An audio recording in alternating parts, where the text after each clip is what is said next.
Asalaamu calaykum waraxmatullaahi wabarakaatu. Dhammaan waa idin wada salaami akhyaarta ku xiran channelkeena Zack Multimedia. Maanta waxaan rabaa inaan idinla wadaago sida templateska loogu bedelo Adobe Premiere Pro. Ugu horeyn waa maxay template? Template waxaa la yiraahdaa wax walbo la soo diyaariyay sida introska iyo sida logo thirty iyo sida subscribe buttonska. Kuwaas ayaa waxaa la yiraahdaa templates. Waa waxyaabo la soo diyaariyay. Qofka markaasi soo diyaarinayna wuxuu soo gashanayaa loogadiisa iyo magaciisa. Marka sidaas darteed sidee ayaan ugu bedeli lahayn magaciisa iyo loogadiisa anagoo adeegsanayno softwareka Adobe Premiere Pro. Ugu horeynba templateska Adobe Premiere Pro laba qaabood ayay u imaadaan. Qaabka ugu hore waxay tahay in templatekaas uu noqdo motion graphic template. Qaabka labaad inuu noqdo project iska caadi ah kaas oo fileska uu ka kooban yahay aad u arki karto. Kan motion graphic templateska kaliya magac ayuu ka kooban yahay. Laakiin midka kale projectiga weynka wuxuu ka kooban yahay sawir iyo logo iyo text waxaad rabto ayaad sii gashan kartaa. Marka labada qaabood waa idin tusin doonaa. Videogan wuxuu noqon doonaa videogii part 1ka, videoga kale soo socdana part 2 ayuu noqon doonaa. Markaan videogan aan soo gelin insha Allah videoga kale wuxuu ka dambeyn doonaa 1 saac ama 2 saac ku dhawaad wuu ka dambeyn doonaa insha Allah. Marka aan idin la wadaago qaabka ugu horeeya ee loogu bedelo Adobe Premiere Pro. Ugu horeyn marka sidaad u jeedo cashirka ka horeeyay waxaan ku soo sharaxnay hal intro ayaan la soo degnay kaasoo ah project Premiere Pro.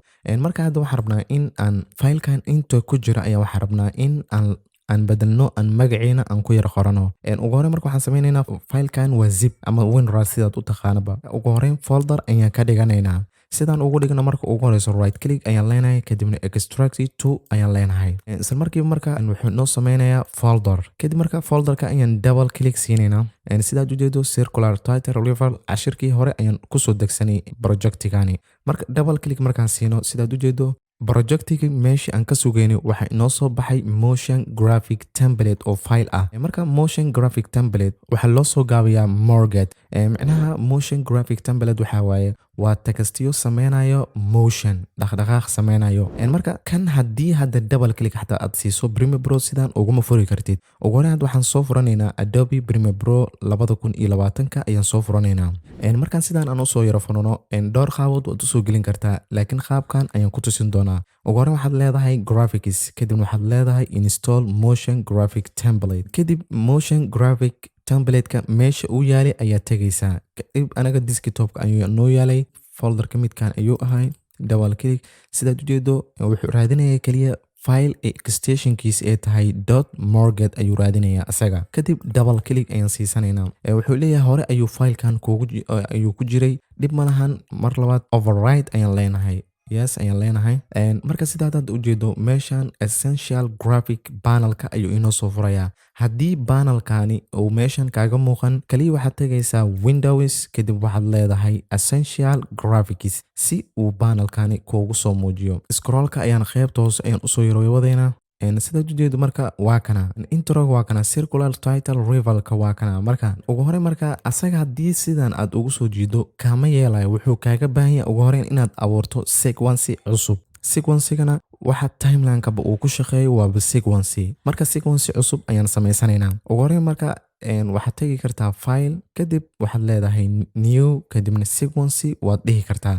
Qaabka labaad oo aad sameyn karto waxay tahay in new itemkan inaad doorato kadibna aad ka doorato sequence. Marka sidaad u jeedo aniga badana waxaan isticmaalaa digital SLR 1080p ayaan isticmaalaa oo frame per second kiisa uu yahay 30. Kadib double click ayaan iskaga siisanayaa.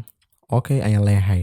Marka sidaad u jeedo hadda timelineka sequence cusub ayaa sidaan noola sameeyay. Ugu horeyn marka waxaan sameynaynaa motion graphic templatekan ayaan soo yar jiidaya kadibna waxaan keenayaa timelineka. Marka sidaad u jeedo hadda xoogaa yar filekii ayuu load gareynayaa. Marka qaarkood waxaa laga yaabaa in uu ku dhaho fonts aan kugu jirin ayuu kaaga baahan yahay laakiin dhib malan sidaas ay tahayna waad ku adeegsan kartaa. Kan dhibka kaliya motion graphics kan kaliya wuxuu leeyahay waxay tahay loogadaada ma soo gashan kartid. Loogadaada macnaha ma soo gashan kartid oo kuma sameysnaba. Kaliya wuxuu ku sameysan yahay qoraal magacaaga in qaab animation ahaan inuu u soo geliyo.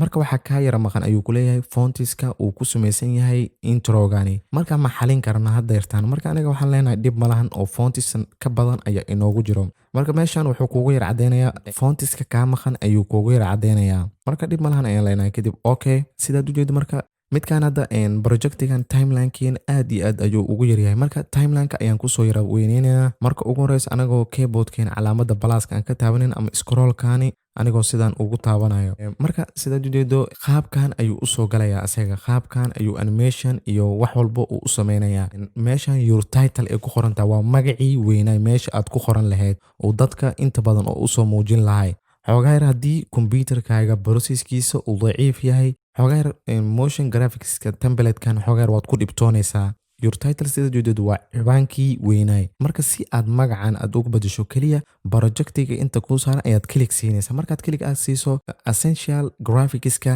dhanka browserka ayuu inoo joogay haddana wuxuu inoo geenayaa dhanka editka marka main title waa titlekii ugu weynaa meesha aad ku qoran lahayd magacaad rabto ayaad ku qoranaysaa anaga tusaalehaan hadda waxaan ku qoranaynaa Zack Multi aan kasoo yara baxno sidaad ujeedo wax yar kadib uu isbedelaya magacan your title meesha ay ku qoran tahay magaca Zack Multi aan ku qoranay ayuu meesha inoogu bedeli doonaa markaad sidaad ujeedo magacii your title waxaa noogula bedelay Zack Multi ayaa noogula bedelay marka haddii xoogaa yar aan yara socono marka sidaad ujeedo Zack Multimedia Zack Multi qaybta ka hooseysa waxaa ku jira your toggle will be writing here ereyada mar walba aad adeegsato ama waxyaabaha al-kudhiga ah aad jeceshahay in uu introgaaga ka soo muuqdo ayaad qaybtan hoose ayaad gashanaysaa marka si aad ku gashato kaliya dhanka essential graphicska ayaad imaanaysaa kadibna tagline-kan ayaad magacaad rabto ayaad ku qoranaysaa ugu hore marka anaga hadda magacun ayaan iskaaga qoranaynaa ku kalsoonow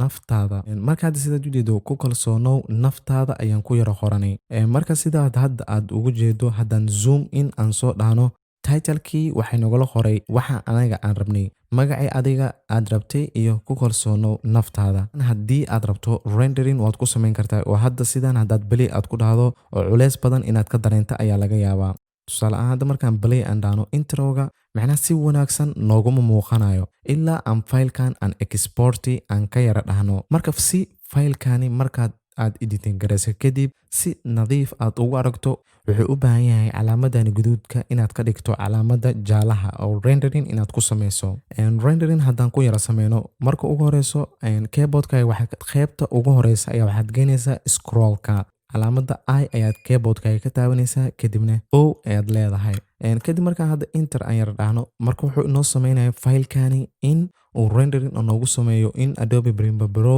aan si nadiif ah aan ugu fiirsano iyadoon go lahayn marka intaas ayaan jeclaystay inaan idinla wadaago insha Allah muuqaalka ku xigo sidoo kale waxaan idinkula wadaagi doonaa habka kale aad loogu bedelo Adobe Premiere Pro templateska oo qaab project ahaan ayuu kuugu imaan doona oo sidaan hadda motion graphic template-ka uu noogu yimaadi oo kale ma ahan qaab kale ayuu noogu imaan doona marka insha Allah qaabkaas kalena dhammaan waan idinla wadaagi doonaa marka intaas ayaan jeclaystay inaan idinla wadaago fadlan haddii ay tahay marka kuugu horeyso aad channelkeena soo booqato fadlan subscribe saar furo calaamada gambaleelka si ay kuugu soo dhaca muuqaal walba aan soo gelino haddii aad videogan ka faa'iiday like garee si YouTube-ka videogan ee usii faafiso lana wadaag asxaabtaada muuqaalkani si ayagana ay ugu sii faa'iidaystaan ugu dambeyntiina waxaa idin leeyahay sidaas iyo nabadgelyo wassalaamu calaykum waraxmatullaahi tacaala wabarakaatuh